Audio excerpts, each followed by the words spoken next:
Hello and welcome to another exciting episode of Token Games Podcast. I'm your host and sometimes referee, Zach Pearson, and today I'm joined by pikamitsu. I've heard the Queen of the North can be quite the frozen cunt. And as per usual, I have no idea what the fuck to say to that. Wow. Alright, today's topics are what you would consider things that don't necessarily have a right or wrong answer, but as per usual, we're going to try to either give you what we think is one or just our personal opinions on them. Let's get right into it. Alright, let me just move this onto my second screen. Oh yeah, y'all can't see it, folks, but I'm actually using dual screens today just because I feel like being unique. Okay, alright, so in active use in the United States and most of the video gaming regions, there are a minimum of 4 controller types, and in some rare cases, 6 or more controller type formats for interactive digital media. Do you think there will ever be a time when there is a universal standard, or do you consider what is currently available on the market to be a universal standard?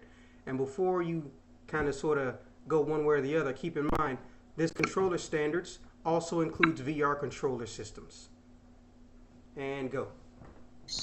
Okay, so I haven't used VR controls or even had an attempt to, use VR. Haven't broken that chair yet.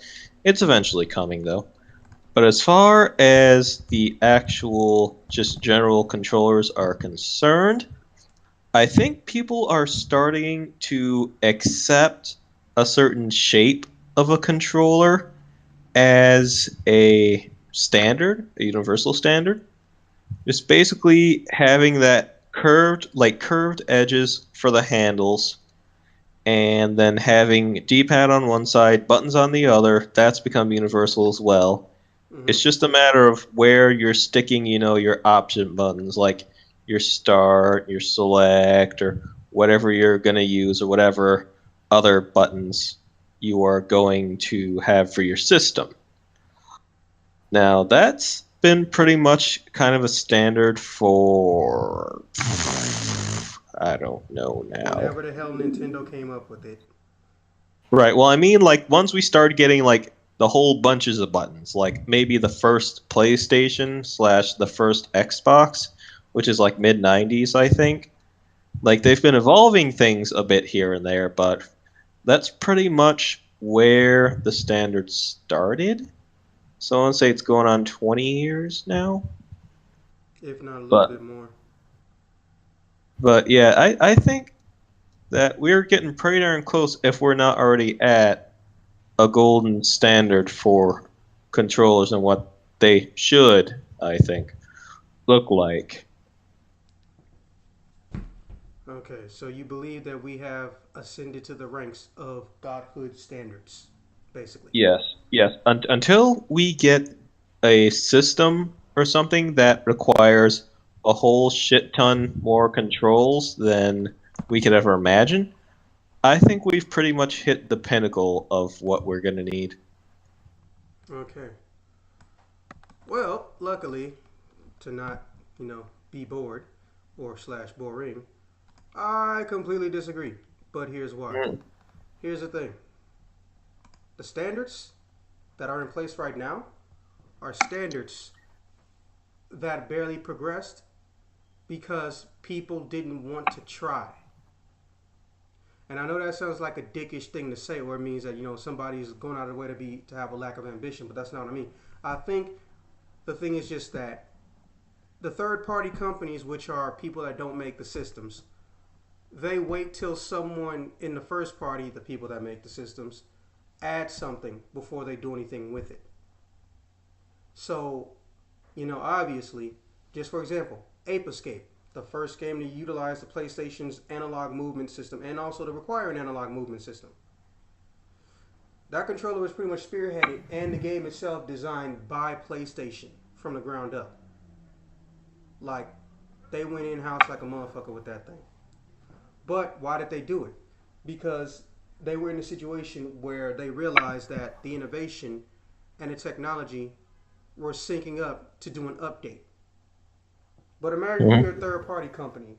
You have the perfect control game design layout that's like, for a theoretical example, a hybrid between an arcade stick and a controller. So instead of having two controllers, one of which is going to damn near always cost more than the system, not the system, more than the game that you use it on, and another controller that is as much as the game, people don't have to pick anymore. There are people who started playing fighting games in the arcades and they never got used to a pad. There are people who picked up fighting games on the pad. They never got used to the arcade, so they just get extremely durable controllers or customize the regular controller. But there is no middle ground. Where does that person go that can use both for a fighting game? The equivalent of, the ambidextrous gamer, basically.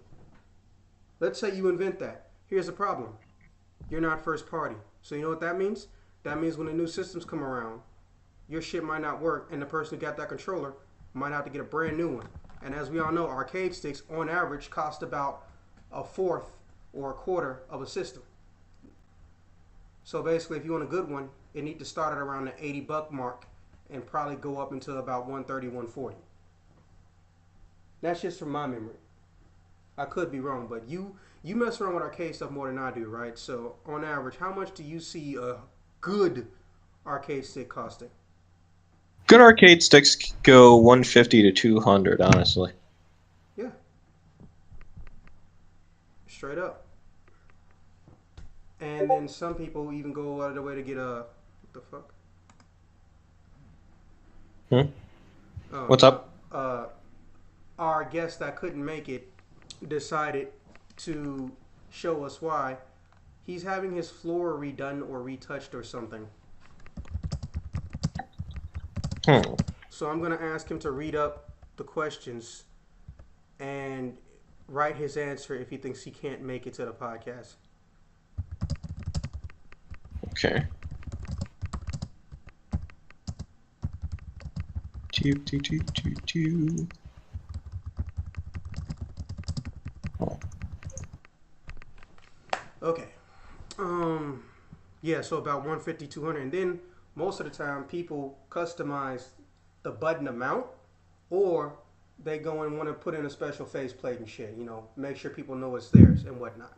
Right. But here's the thing: a lot of people are not playing fighting games for money. That's not even 15% of the people who buy the damn games. Right. If you look online, the online leaderboards, you can clearly see that the people who have the top 100 ranks, of those top 100, not even half are MLG. For those of you that don't know, that's Major League Gaming, or the professional gaming institution. They're not the most expensive, but they are one of the oldest ones, that leagues that haven't crashed. So yeah, when you say that, people usually understand that, okay, you play games for a living. You're on a team. Blah blah blah. Esports, they're growing. They're here to stay. Deal with it or get the fuck out the way. Now, so I think that we're not there because there is no, for lack of a better term, Optimus Prime level Transformer type controller. I have yet to find a controller that can do all of the things that I'm about to say. I've seen ones that can do individual, but not all. Where you can remove the buttons and put them in any ergonomic order slot you feel like. Like you can switch your D-pad with the action buttons, or if you're left-handed, not right-handed, you can completely swap to the opposite side. One where you can put it inside of some type of a box and have the arcade stick press buttons on that controller to create the same reaction and feel as with an arcade stick. An arcade box that can switch between a directional left analog stick, or that goes octagonal, or go into that more traditional one, which I think is like a straight up square, which I don't understand why people like that one, especially since, how the fuck do you do a dragon punch on there? If the analog is only designed to move in a square, not an octagonal, how the fuck does a dragon punch work? Mm-hmm. Good luck with that one. So that's why I feel like it. And then we also got the big new guy in the room that's been here forever but just got cheap enough to be usable: VR. Every single VR headset that comes out does not even have the same goddamn control format, style, or layout in the slightest. I want to say Oculus Rift, basically uses what looks like paintbrushes with click buttons on them. Hmm. Let me go find some imagery for you, or rather, I'm gonna look up imagery so I can give a good description of it. Unfortunately, I'm so far removed from the Oculus Rift type stuff that even I can't even tell you what the hell it looks like. So I'm just gonna Google it. Oculus Rift controller.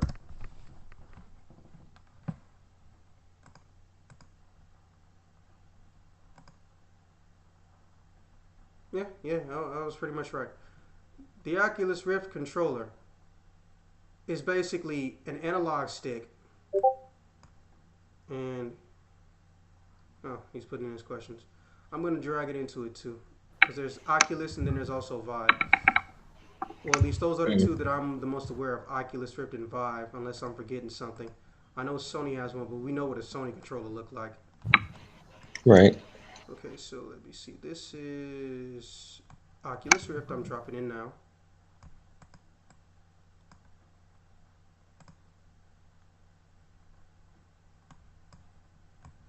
Is it loading? Oh shit. It didn't load. I, I believe it loaded. I'm kind of in game right now, so Let me paste. It's not loading. Okay, so yeah, click that link. The Oculus Rift controller is basically two handle grips that have a trigger and an analog button on them, but they're also surrounded by 3 other action buttons. So, oh yeah, and gyroscopic motion detector, which technically would give it 360 plus the buttons I mentioned as far as action or detectable things you can do. Now, the Vive, on the other hand, and here's a comparison image. The Vive, on the other hand, is a completely different ball game entirely. What the Vive does is basically kind of sort of give you a remote controller type feel, but where your thumb would touch or where your thumb goes is where fucking it's like a trackpad almost on a laptop, but it's oval and it's indented. Yeah, take a look at it. A lot of people actually don't know what the Vive controller looks like. And to top it off, it's got a bit of a ring in the front of it, and that ring in the front of it lets you supposedly treat it like a laser pointer in that, but only from that angle. So you compare stuff like that with what we got right now, and it's not even a contest. It's genuinely not. So that's why I say we haven't reached that universal standard.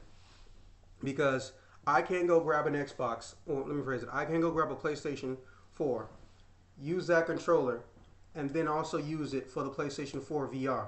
I gotta use this bullshit fake Wiimote that they came out with that no one gave a fuck about up until, I want to say, 2-3 months ago. So yeah, that's just why. all right. Different dimension Spider-Man. Okay, he needs to read all the questions. I'm gonna just tell him to do all the questions.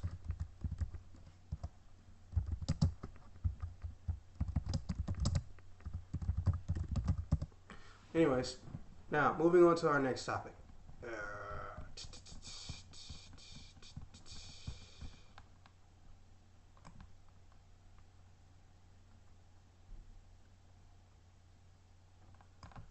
PlayStation 5 rumors, or rather, what we can find.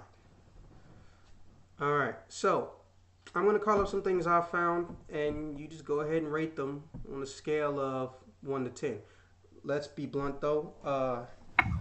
We're in a day and age where assuming that there will be a next system isn't necessarily a thing, because they could also do an upgrade or expansion on that old system, so that way you don't really have to buy a new system per se.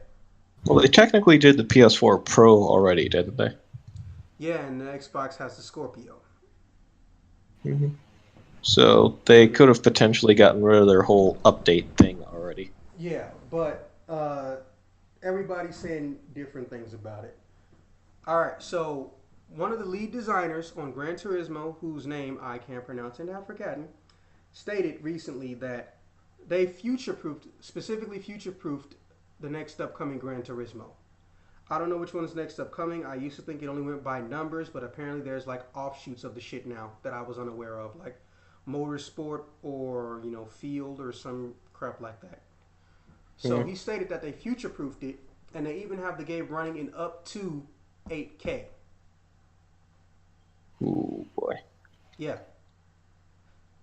So my first question is, what the fuck does he mean by future-proofing? Because originally I was thinking, okay, he just means the PlayStation VR, but no. Here's the thing: it was already designed to be able to work with that thing, or they're already designing it to be able to work with that thing. So that's not future-proofing it.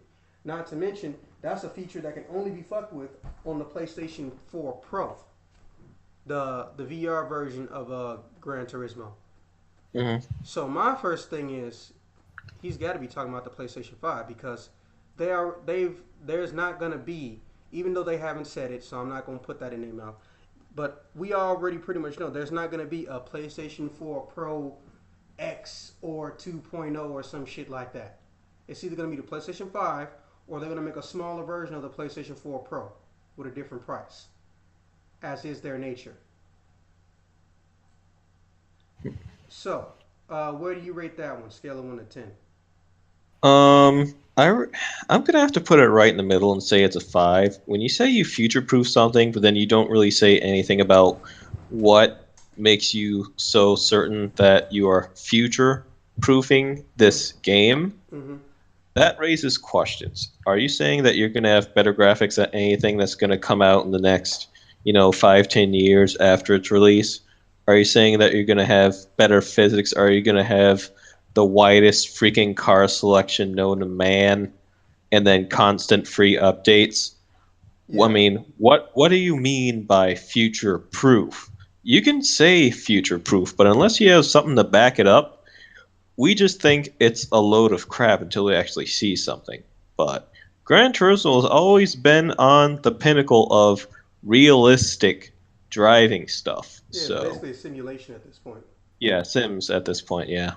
So I would almost say I'd give them the benefit of the doubt, but when they say future proof, that's just a little bit too much for me to handle without something to back it up. You need substance, basically. Basically. Okay. Fair enough. Fair enough. Me personally, I give it a 3, but basically for the same reasons. Too many variables. When you're talking about future proofing specifically a video game, oh yeah, we upgrade the resolution. Okay, that doesn't tell me much other than why the fuck you touching the resolution?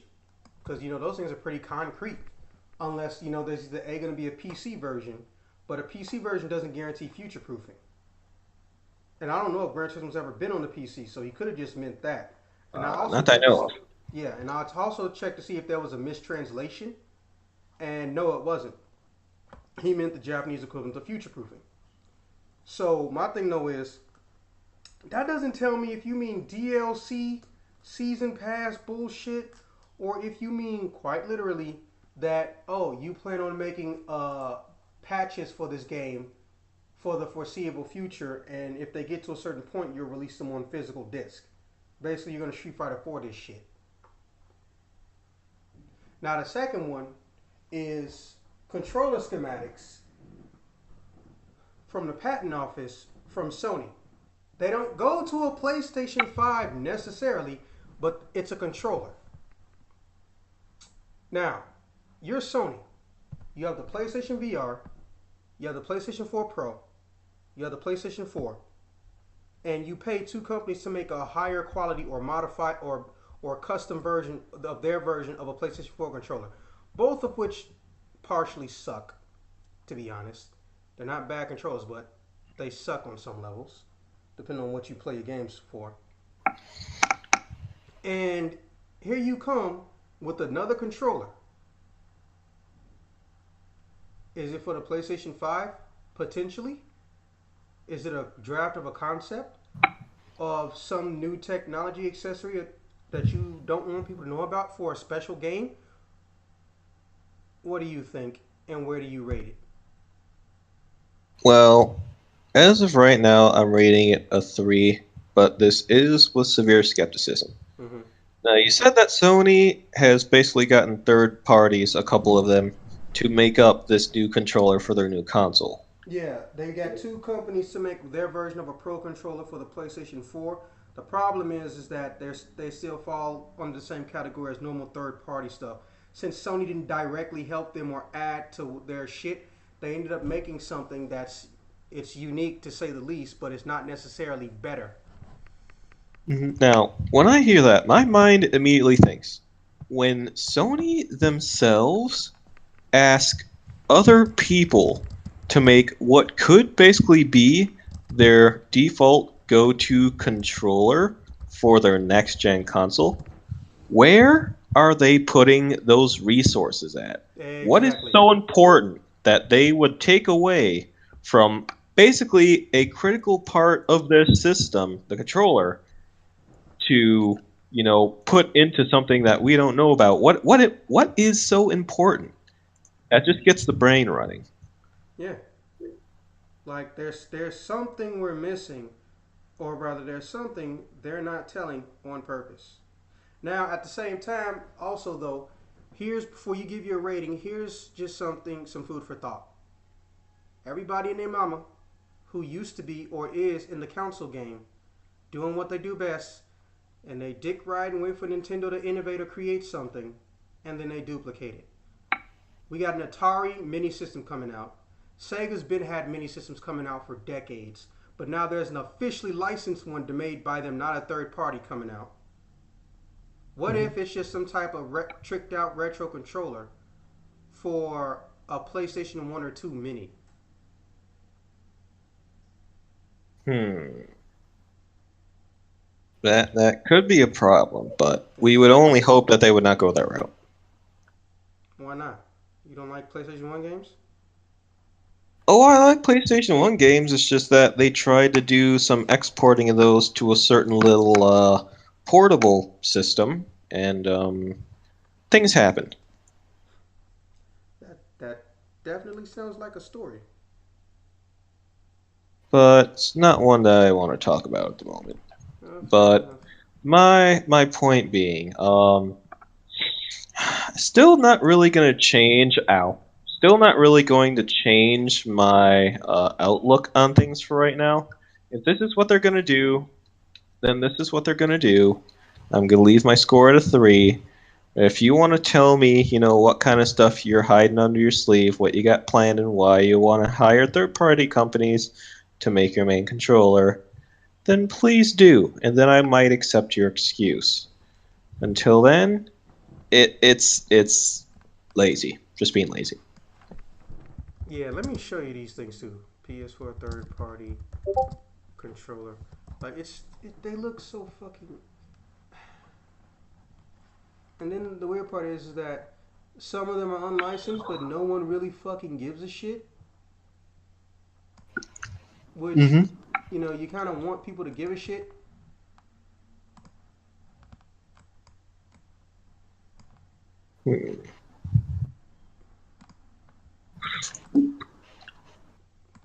Take a look at these. Doobie doobie doo doo doo. 1 second. Just gotta make myself safe.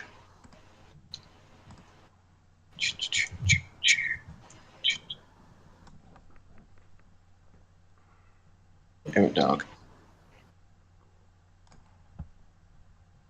All right. Then. Now, if you want some more specifics, though, this link right here are specifically the ones that Sony themselves directly commissioned. Also, let me just say this: how the fuck you gonna directly commission a motherfucker to make your modified super controllers and not give them access to basic information that you use? Oh, that's kind of looking borderline first Xbox ish with the Damn. bulkiness of it. Yeah, the second link, which they kind of blurred together, but the second link is the two controllers that they had custom commissioned. Right. My goodness. This is something. This is something. Don't ever change, homie. And of course, you know Hori had to get up in that ass whether they wanted them to or not. So Hori made a hybrid PS4 and PS3 controller, which is probably why they got away with it because they counted as a PS3 controller. And it's only like 50 bones. But the thing is that, to my knowledge, as far as I can tell, I think Sony tries to block it. I'm not sure though. Hmm. But the thing is that that one has the best ergonomics out of all them bitches, which is saying something. It's got the analog right where I want it, top left, D-pad right where I want it on the PS4, bottom left, unless of course I'm playing a fighting game. And on the right, action buttons take up the majority of the face, and they're spaced out a lot. And of course, bottom right, analog. And the select and start buttons are fucking round and not two little slivers of an oval. Mm-hmm. And they got the touchpad. Let me find that bitch. But what I also liked about it is they brought back the turbo button because God knows we ain't seen a turbo button in a long fucking time. Right, right. And here's that beauty. Cheaper than an actual game. The one thing controllers forgot to be. Right, right. It's like you're paying for the price of two games. You're only getting one, and then something to play it with. Yeah, and that's one of the main reasons why I'm scared for the next generation of consoles, because everybody's gonna try to make their old controllers not work, which is total fucking bullshit. But outside of that, how much are they gonna charge for these damn things? Like Yeah, it's gonna be.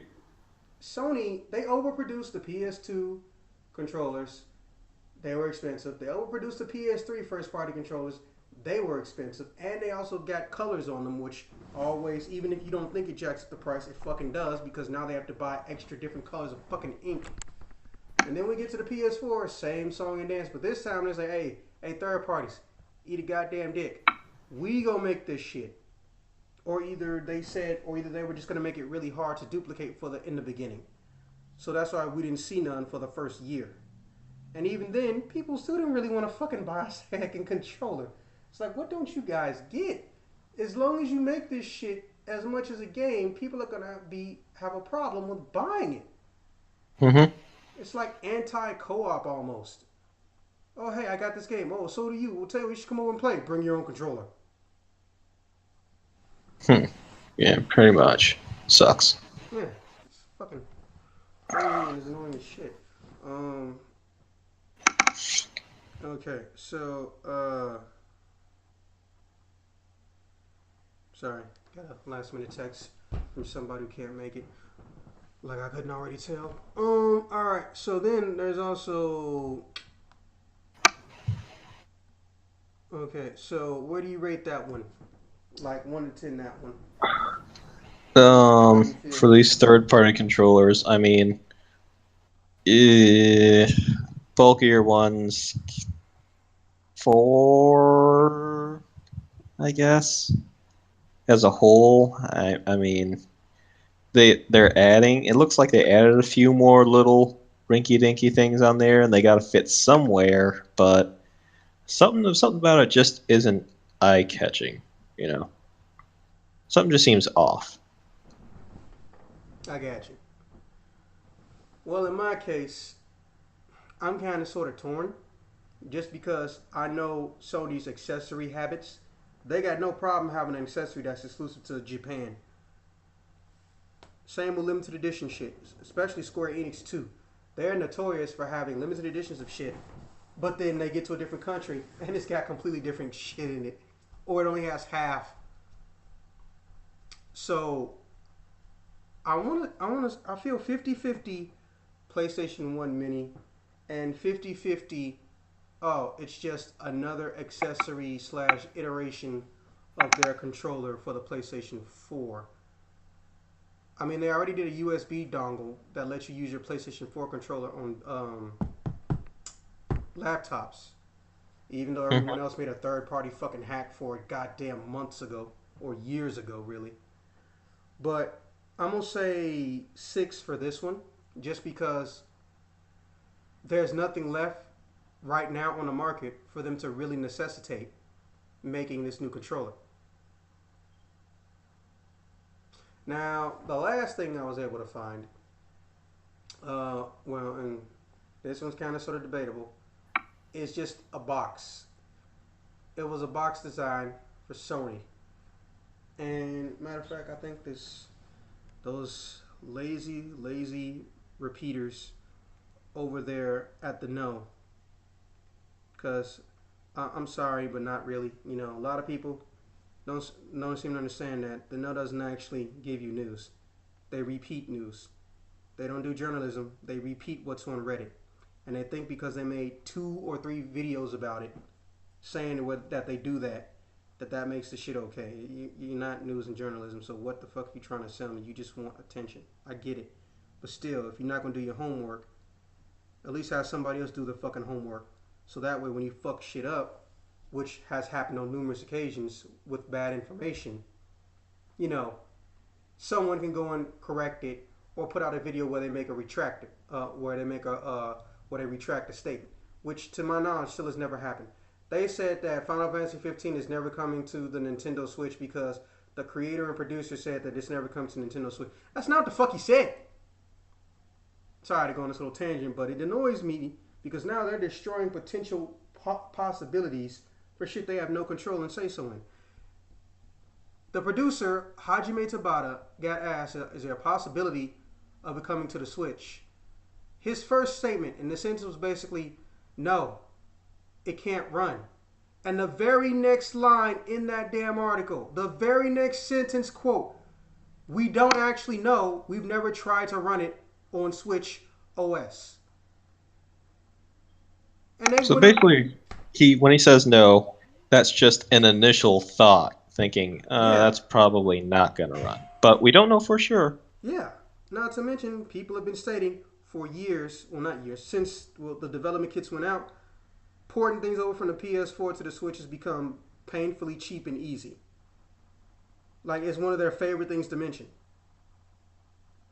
Hmm. So, but yeah, that's rant over basically. But there's a design going around or a blueprint schematic. I'm not sure what you'd call it. It hasn't hit the what you call it. It hasn't hit fuck what is it? The patent office yet. It hasn't hit the patent office yet. Hmm. But basically, there's a box, no PlayStation logo or anything on it, and it states quote unquote that fucking there's a device that can support 8K resolution from Sony, or that can upscale something in the 8K resolution from Sony. But here's what I was also thinking, just as a counterpoint. What if it's just a box that acts just like a graphic amplifier that Alienware has out for their laptops? What if it's just a box whose job it is to go into the back of the PlayStation 4 or the regular place or the PlayStation 4 Pro and upscale and upgrade everything without you having to buy a new system? Because we're at that era where everyone is remembering, oh shit, we can do this and do it for the cheap. Now that being said, your opinion.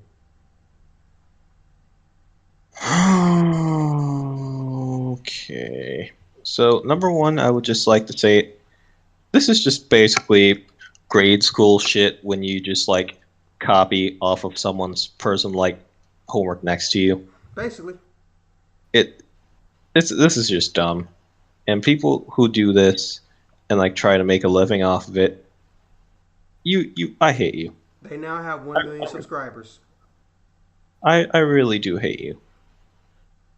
But No I mean, interviews, moving. nothing. No sense of journalism. Just repeat what they get off Reddit. And this whole Final Fantasy 15 thing, I mean, come on, guys, you're still getting DLC for the PS4, and the other consoles as well. You got to give it time.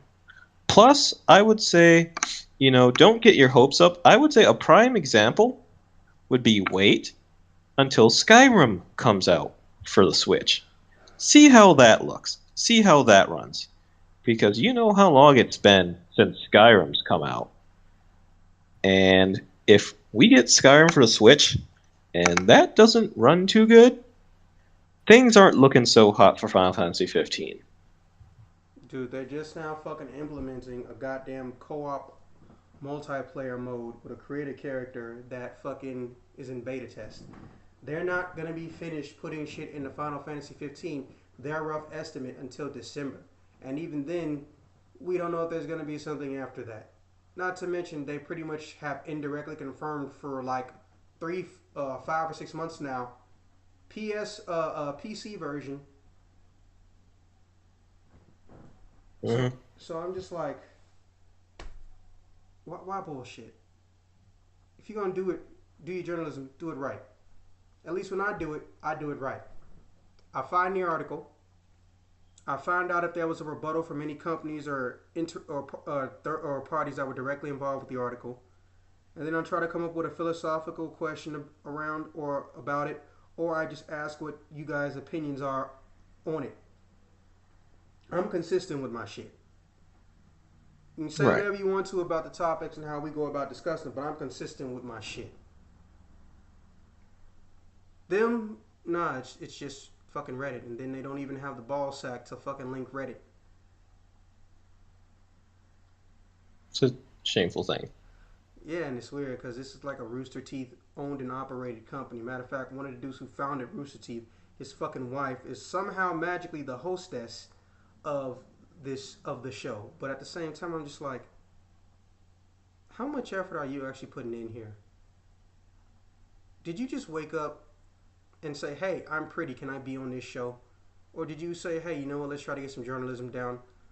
Or like, a lot of times I see these companies or these YouTubers who know other YouTubers or who just know pretty people or they run around with someone that they're related to. They just give them benefits and privileges based on the fact that, oh, hey, I know you. Hmm. Now that being Yeah. said, yeah, like now that being said, that's a whole nother issue for another day. Hell, that might even be a future topic. But that shit irks me. And then, you know what? I'm pulled up the video on my phone. It's called SNES Classic Pre-orders announced plus PlayStation 5 8K question mark? Clickbait, bitch. I'm not stupid. But when I go and look at it, and it says get more news all the time at the no.tv. Follow the No on Twitter, Rooster Teeth Store. Subscribe to 6 different channels, all of which were owned or started by Rooster Teeth. Like, get the fuck out of here. And then I go to the link dump, and the link dump is supposed to be the actual fucking stuff. By the way, right under the link dump, it tells you this shit is written by a guy named Eddie Rivas, and it's edited by someone else, and she's just the host. So yeah, traditional network television news. I'm repeating from Hmm. a teleprompter for the most part. Now, Right. and now I go to the link up. Let's see what we got here. The link dump doesn't tell me shit. This is what the link dump says, which is supposed to, link you to the actual information and quote. Nintendo has officially announced pre-orders for the SNES Classic in North America. Gran Turismo Sports creator is planning for 8K on the next PlayStation, which they don't actually know for certain. Star Wars is bringing in extra help to fix Star Wars Episode 9. Super Mario Odyssey enters new territory as the first E10 rated in the entire Mario franchise. Assassin's Creed Origins has gang fights. Dragon Quest 9, or I guess 10, I think we're at. No, that's 11. It's either 11 or 12. 11. Yeah, Dragon Quest 11 is doing great in sales so far. Hmm. Stardew Valley multiplayer has a release window. Overcooked is half baked on the Nintendo Switch. They just brought that in because they wanted to make that dumbass pun. Ant-Man and the Wasp goes into full production, and Bitcoin's now splitting into 2 different types. Well, motherfucker, where's the links to the information? Right.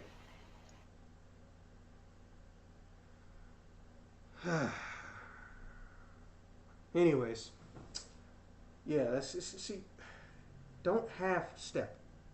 Just don't. That's the annoying part. I don't hate anybody trying to give me video game news, but don't half step. Some people call me lazy because I don't have links to every single thing that I say or that we discuss. But here's the thing. Sometimes shit is just a rumor or it's not confirmed. So what's the point of me giving you links to something that's not confirmed? Now, it's one thing if I tell you something for a fact that was, a leak discovered by such and such and I don't credit them and I say I did it. That's a form of plagiarism, if memory serves. But no, it's not even that. It's just I find out news or I think up topics from the top of my head, so there's really no one to link to other shit. The exception to this was the Abe's Odyssey shit we did about 2 weeks ago, because that really pissed me off. I don't think he was there for that one, but that really pissed me off. This motherfucker straight up said that the reason Satoru Iwata, the president of Nintendo, who died from cancer, died because he was stressed about how poorly he thought the Switch was gonna do. And Oh, it's I what remember that. and it's what drove him into a grip. I'm like, are you fucking serious? It's why the company's in trouble. And then I went and pulled up their financial stats. They're making billions. They're making billions and they have billions. Not in yen, in USD conversion, they're making billions. They're one of the most recognizable, they're in the top 100 recognizable brands on this goddamn planet. They had a bad system. A bad system does not equate to your company's gonna go belly the fuck up. And this dude just sits here and just shits out of his mouth. No one let me stop. I already did that rant. It pissed me off. And this motherfucker's only made 5 games in this 23, 26 year video gaming career. And he started as a fucking director. He's only made 5 goddamn games. Oh, by the way, 2 of them fucking remakes. Oh, that poor man. Just, I hope he gets the butt cancer. you know what'll happen if you do? He'll fucking blame it on ice cream or some dumb shit. I made too much ice cream, and the vanilla in the ice cream mutated and gave him a cancer. Goddamn Rocky Road. Now my ass cavity has Rocky Roads. Oh, Never actually had all kinds. never actually had Rocky Road ice cream. I don't even know what's in it. I have. It's been quite a while, so I couldn't remember all the ingredients by heart. I'm gonna have to try that out one day. I've been getting into this new shit, Talente or whatever, that they always have at Walmart. It's basically sherbet, but fruit flavored sherbet with the actual fruits, not just artificial bullshit. Sugary as Okay. fuck, but it's easier to eat and tastes really fucking good. Okay. Yeah, you should try them. You'll know them when you see them because they're always in the ice cream slash freezer section, and they come in a weird container that's see through, so you can always see the flavor. hmm Anyways, yeah, that's enough of a tangent. So fucking oh, my boss is texting me on my vacation. Yeah, I'm totally gonna look at that. Fuck out of here. Anyways, Now, which boss are you talking about here? oh yeah, I have multiple. Not the boss that is supporting and funding this shit. That over at Token Games. That's my UPS boss. Okay. I don't hate UPS, but I do hate the factory and the facility. And I really, really wish I could do any other fucking job. Because there is so much potential to fix shit in that facility, but it takes so damn long that some people give up hope or just fucking quit. Right. I'm on a safety council, so I literally know when shit is being looked at or if they're going to talk about or look into something. And 9 times out of 10, they are going to, but it's not an instantaneous process. hmm So that leaves a lot of people pissed. I would assume so. Yeah. Yeah. So fuck, I'm just genuinely trying to find anything else, preferably not as labor intensive. I don't hate the facility, but I'm definitely making sure I'm not going to be there in the winter, because in the winter, well, every winter we say winter is coming, but we mean it. Like it's going to be hell on earth because everybody and their mom is buying shit online, and hmm 70% of it goes through UPS. Even if it comes from Amazon, we get packages that go to Amazon. At some point in time, it goes through UPS, and I'm one of the first people to put his hands on it once it comes off the Dang. truck.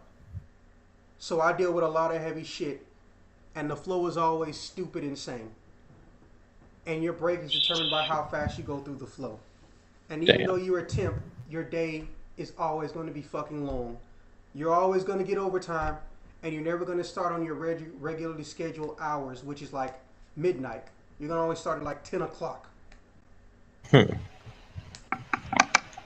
So I'm basically I'm basically not at my wits end, but I've been through a lot of shit. I've been through the military. I've been through just bad situations. I've been through shitty places to live. But that factory is the only thing I've probably ever been through in my life that makes me want to say, fuck it. I can take this, I just don't want to. So I'm not planning to be there during peak season, which is basically all of October up into December. Uh, And that 2 week break at the end of the year don't make up for the shit you go through. So that's why I'm always looking for shit. So hey, if you know anybody trying to hire or whatnot, or even if it's in Michigan, let me know. I'll move out there for work. I do not give a fuck. This shit is annoying. Anyways, where were we? Oh yeah. So as far as me, how I feel about it, I consider it to be a situation of how to put it. I consider it a situation in the sense that I want to give it. I want to say this one just a flat out 4. It's too many variables. But I don't mean in the sense that what could this box possibly do to a video game? If you see a box and it come from Sony, it's probably that. Because I don't know if you remember or not, but when Sony fucks up or they do shitty and they want to end something, they don't talk about it and get real quiet. So if they're making a box, it's either going to go to one of the only things that make their company money, which actually is the video games. This could be something as simple as a Vita carry case accessory. Too many variables for me, so I'm not even going to really call that last one a rumor. I'm gonna chalk it up as new product, but not new system. Now, where do you stand? I mean, for me, I could give 0 fucks. So I flat out give it a 0. I mean, you Damn. you could you Sony could release a box, and that box could have like 5 dicks on it, like shaped in a pentagram, What the and fuck? have the word letters PS and the number 5 Why do in you? the middle with Sony on it. Knowing that it's the PlayStation 5, I would still get the thing because seriously, it's Sony. Sony has not done me wrong on home consoles. Like, seriously. I don't give a damn what the box design is. I care what's on the inside of the box, not what's on the outside of the box. Wow, that's an interesting and terrible mental image. Yeah, just let that sink in for a moment. No, I'm not gonna. Moving on. All right, so yeah, uh, well, this one's a bit more on the brighter side. It's Marvel news, so to speak. We've had modified characters in Marvel vs. Capcom titles. We've had original characters, Ruby Hart, for example, in Marvel vs. Capcom titles. So let me ask you, what do you think the odds are after all this time we'll finally get alternate dimension characters? And by alternate dimension, I don't mean, oh, they're in the Marvel 616, but they're from a different dimension. I mean literal alternate dimension characters, like characters that only showed up in like one comic or were in a one-off or miniseries, or they were from a future that the main characters fixed so they can't go back to existing, that type of deal. What do you think the odds are in UC4? Do I really think that people are going to break canon just to make money? Since they haven't done it before, I would say there's a good possibility of it happening. I mean, look at Ultron Sigma, of all things. Yeah, I mean, this guy seems to be a whole mixture of things that people could want. So why not give them something that people would want on the good side of things, like playable characters, people that they recognize, that just only came up for, a comic, or a certain series, like you said. Cash it in, milk that cow, pull those teats, get the liquid. Do what you have to do. Wow. If you think that Marvel needs to make a resurgence and you need to make a big statement, this could be that big statement. So where do you rate it? The odds? I rate the odds as a 7. I mean, Marvel's been getting a little bit of flack recently for its models, even though they said they will be fixed with, like, possible day one Yeah. patches. Let me clarify a little bit about that. They don't give a shit about what the models look like until people start making fun of them and bringing them up online. But that being said, the models we got in the demo aren't even the finished models that are going to be in the game, and every other build that's come out after ours, which is basically the E3 build, has better models and better physics, which is again total fucking bullshit. Because the goddamn um, the demo everyone else got is better than the one that you can get off the PlayStation Store. Did I mention that? We get story mode, the end. But they get a proper fighting game demo. One player versus two player, or you versus a computer. Common sense shit. Hmm. But of course, I've learned in these years, common sense is too much to ask for from Capcom. I don't care how good their business does. I know that they don't have common sense, and I wish they did. I'm not saying it to be insulting. I'm saying it because it's a fucking fact. Right. Which, it's unfortunate. Really is unfortunate that some people lack common sense nowadays, but it happens. So what you give it about 4, 7? Yeah, 7 for Marvel, milking the cow. Okay, well, I guess for me, I'm going to say that, just given the history, first we got Noromaru. Well, if you weren't in America, you got Noromaru, who was a freaky old dude, and I think he claimed that he stole a pair of Chun-Li's panties, if memory Uh, serves. Like, I should really, hey, while I'm talking, hey, you look up Noromaru for me, Marvel's Capcom 2 Noromaru. I don't know a lot about him, and also his character kind of looked like Ben Stein. It was weird. And drop a picture of him in the chat if you can. uh, Okay, so in the beginning there was a Kuma crossover in what was it? Marvel superheroes. Then we go into X Men vs Street Fighter. We don't get anything too special in that one. But after that, Marvel vs Capcom motherfucking 1. Holla at your boy, I gets money. They had 5 unique characters that only exist in that game. And they followed the story. It was Gold War Machine, Orange Hulk, and the last 3, no, Shadow Lady, which I kind of really want to see her come back because, well, the potential of shit that they could do with her is kind of cool. It's basically a robot Chun-Li that's evil. And the last 2 were Secret Assists. One was Secret Agent, which is basically Charlie, but they darked out his whole entire fucking character sprite, which I thought was kind of weird. And then there was another one that I can't even remember, but it'll come to me eventually. Oh yeah, they made Ryu the ultimate version of all the Shoto characters. He had a super that could change his entire command list into Kin, and his gi even turned red, and he got flames with his Shoryuken. Then he had another command that turned him into evil, or not evil Ryu, quote unquote, killing intent Ryu, but he was often translated in America to evil Ryu, which didn't actually exist technically in the story canon until Street Fighter 4. And even then, how he fits in that story is all anybody's guess because they fucking kept adding shit, and it was so easy to understand that story in the first 2 versions of Street Fighter 4, and then it's like they just said fuck it.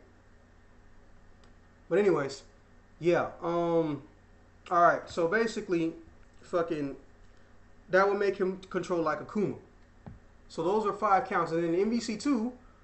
Now, of course, I haven't seen him. We have Noromaru, but the other one, and people keep thinking they know where she's from. I was like, she's only from here. Ruby Heart is actually not from any other game.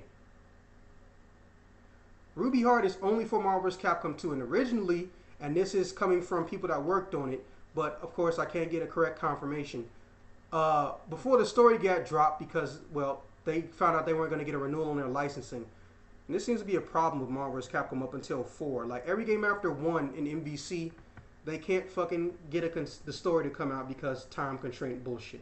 Right? But fucking...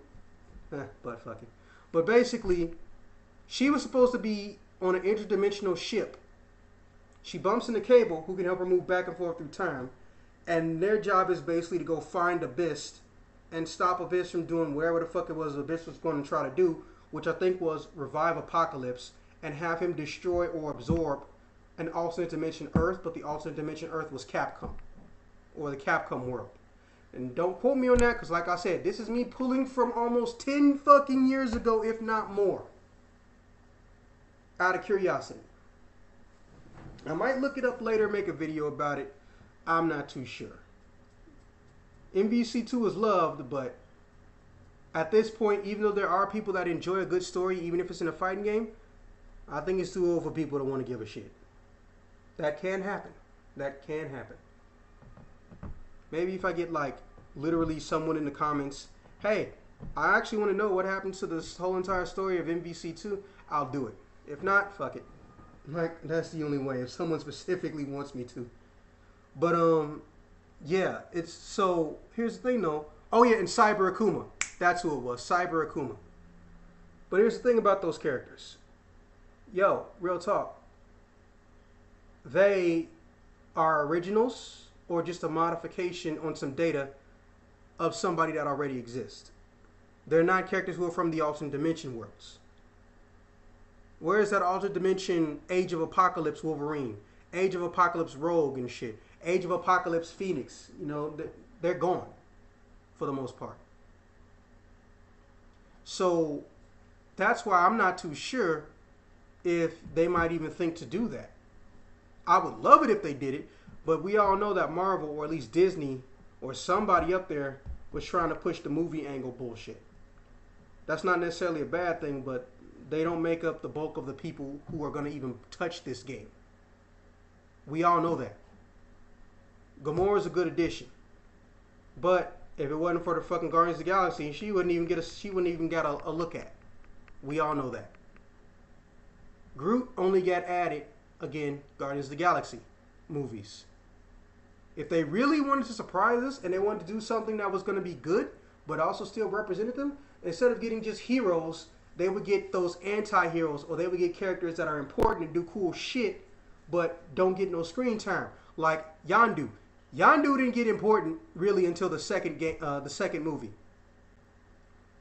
It was hinted at. He had one cool fight scene that was like 3 seconds long, but they had a lot of potential to do things with Yondu that we don't come across or we don't see often. He could have 2 styles of play. And I hate going into hypothetical MVC character play. I really don't, but I know that it eats up a lot of time, so I can press it. He could have a close range. He's going to fight you, do dirty tricks, have a gun or two, some sci-fi shit, you know, like Rocket. And then he starts whistling. He goes into long range mode. That arrow comes out. He can't hit you, but every time he presses one of his buttons, the arrow does some cool or trippy shit. We found out in the second goddamn movie, it can catch fire. Does it even really need to do that? It can pierce metal on a ship hull and not lose speed. Did it need fire? Pretty sure whatever you shot ain't getting back the fuck up, you know? Yeah. But yeah. And, well, I'm pretty sure you know by now, I can't tell who gave me the official roster leak because all 3 of them actually work on the fucking game. But it's favoring non-mutants, which it's a bad thing, let's be honest. But it's not favoring non-mutants in the sense that, oh, it's become more universal and well-rounded. Like, no, all this shit is basically movie Avengers shit. There are some notable exceptions, but even then, those notable exceptions still indirectly link to the Avengers. And as far as playstyles go, well, I haven't seen them all, but let's be honest. You can only deviate so far from the formula before somebody might come out broken or so unorthodox that you're not going to see them get played, which they're trying to avoid situations like that. That's why they changed how the assists work. Personally, I like how the assists work now. I still think there should be fucking 3 instead of 2, but I like how they work now. Instead of doing one thing, I can do everything. What's not to like about that? It's Dead or Alive style, without the smut. Well, they do have Morgan from Darkstalker, so some smut. Mm-hmm. Morgan's always nice. All these years, I don't even think people realize it. Jeddah, who technically can be male or female for some odd reason, is the first time we've got a male representative of a Darkstalker's character in a crossover game. Like, he's the first time in a fighting game we've got a male representative from Darkstalkers. They always do girls. It's almost as if they realized that there were cool characters who don't have their tits out. My goodness. Yeah, it only took them, what, fucking 15 years to figure their shit out? Anyways. I'm going to give it a 3, which is odd because I want it to happen, but I'm being realistic. This is Capcom, and as we just said on multiple occasions, they have not exercised the knowledge or understanding of common sense. They haven't. So realistically, I think they're just going to do exactly what Peter Combo Fiend Rosas tells them, and they're going to do personal requests. Because let's be honest, Bionic Commando is only in there because Peter Combo Fiend Rosas mained Bionic Commando. He should not fucking be in there. He fucking shouldn't. And if they do put him in there, it should be the other Bionic Commando. The one from the game that was good. Mm-hmm. I'm not even sure why the fuck they changed it. It was really random. But yeah, I know that's pessimistic, but it's Capcom. Hope is not something you should have for Capcom or the President of the United States of America. Moving right along. Alright, our last topic, but I feel like we'll be touching on this a lot one day. What do you think needs to go into making a successful video game movie adaptation, given the light of the review differences from fans and critics between the live-action Resident Evil and the animated Resident Evil movie series? For example. Man. Shit. I don't know what can be done at this point, to be honest. Damn. I mean, it's serious, but it's still funny. I mean, it's really a bad thing because I mean, the Resident Evil series with What's Her Nuts, Mila Jovovich. yeah, Jovovich. her. I mean, they did decent as far as I know. The action scenes were nice, and she was something nice to look at. Okay, well let me fill in the vague spots because I can already tell you're not too sure what to say.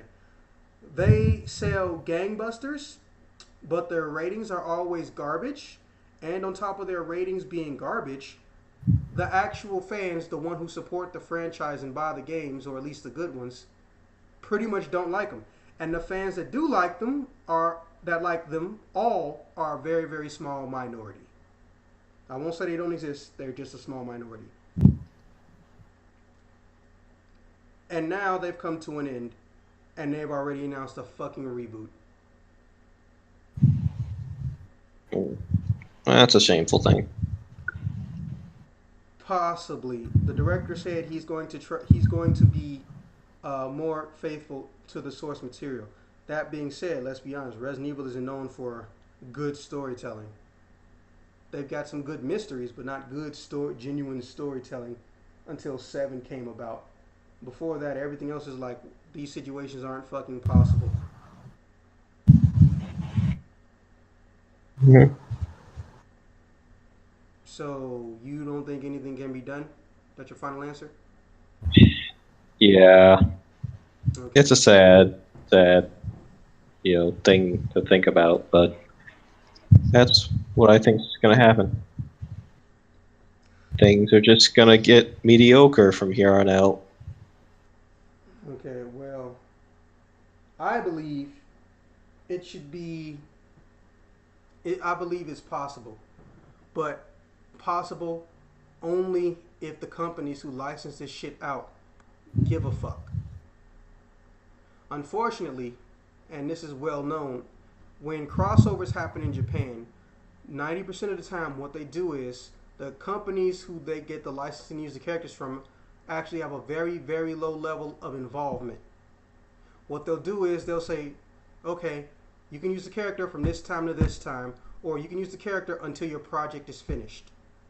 They'll discuss either a small monetary value or some type of royalties depending on the necessity and the length of involvement of the character. And the other designer will just go make their magic work. Unfortunately, they also apply this logic to movies. But at the same time, Hollywood tries to not give you a choice. 9 times out of 10, when you sign over the rights to your property, whether it's a book or a character, they're going to basically put in there, you have no say-so, nothing you do will mean shit. We just have the rights to use the name. You can't get pissy about nothing. Stephen King is one of the more notable people because Hollywood is obsessed with that man. Like, Stephen King is the equivalent of Hollywood's favorite uncle, if you catch my drift. Here's the problem. 90%, half the directors, or some of the directors, I won't say all of them because I haven't seen all the Stephen King movies, nor adaptations, they will honor his work or consult him, and then others will just say, fuck it, I'm going to do what I want to do. When you're a director of a video game franchise, and there's directors of a movie trying to make your shit, and he doesn't want to consult you, one of the first things you need to remember or do is see if you can get involved with the process. And unfortunately, fundamentally, that almost doesn't happen. Because these companies don't want their people to go on a little mini vacation and go and fucking be not doing shit for weeks or months at a time and just go work on a product that they're going to indirectly make money from instead of working on a product where they will make money from directly. Also, these companies need to make sure that people know their shit before they give them the rights to anything. And they honestly fucking don't. Don't get me wrong. I like everything except the first episode of the Castlevania Netflix series. If you haven't seen it, go watch it, by the way. But that's a very special, unique director. He only wants to direct things that he is passionate and he cares about. He's in Hollywood, but he considers himself distant and removed because he wants to do not what he want to do, but he wants to do projects about movies only that he cares about for properties or, you know, unique shit.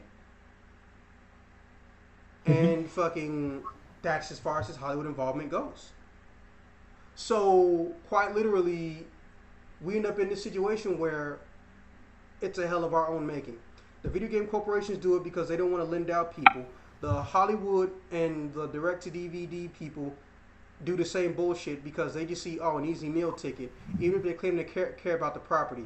Case in point, the King of Fighters direct-to-DVD movie. You ever see that one? No, I've only seen parts of the Dead or Alive movie, and I'm surprised Kevin Nash didn't injure himself. That hurt my mouth and my anus.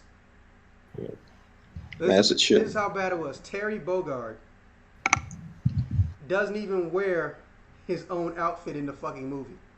Also, he's a skinny motherfucker with damn near no muscle. Terry Bogard. That is a sad state of affairs. Now, here's the thing, though. The video game stories also need to get good. Or either they need to make an alternate version of those stories that make them make more logical and plausible sense. This is how fucked up the story is with King of Fighters. And I know because I've also seen the fucking direct-to-DVD OVA for King of Fighters or Fatal Fury 1, 2, and 3.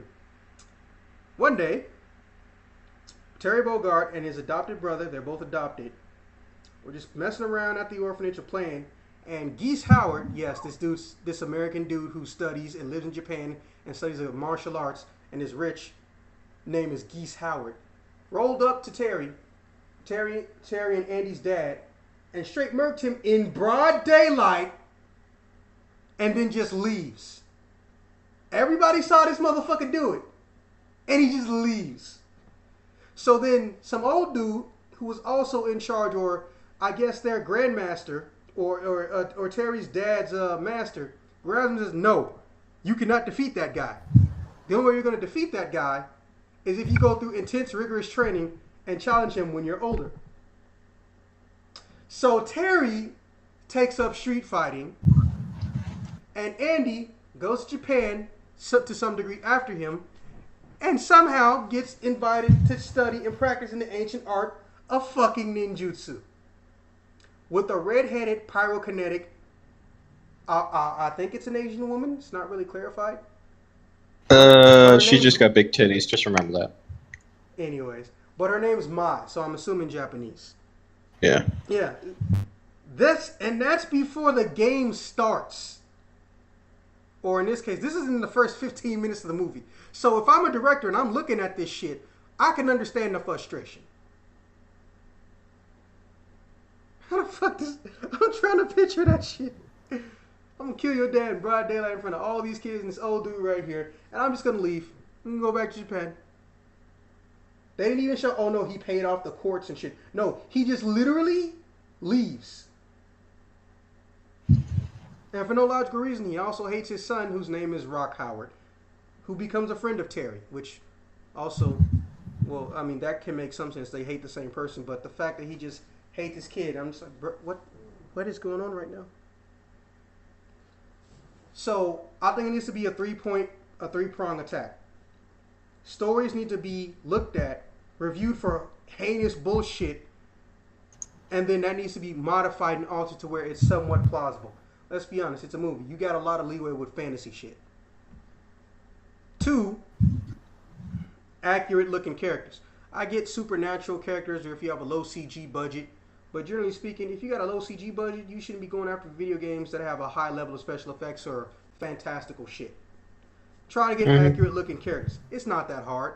Someone who's skinny with the light or intermediate or dark tone, someone with strong build with light, intermediate, dark tone, or someone in the middle, light, medium, dark tone. There are people out there. Just fucking look.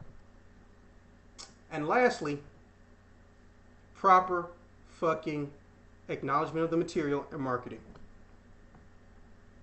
Everyone knew the Tekken movie was going to suck. Not because it was live action, but because it was live action and people who worked on it were saying they're not following or trying to follow source material shit. So they gave it away how little of a damn they gave before it even came out.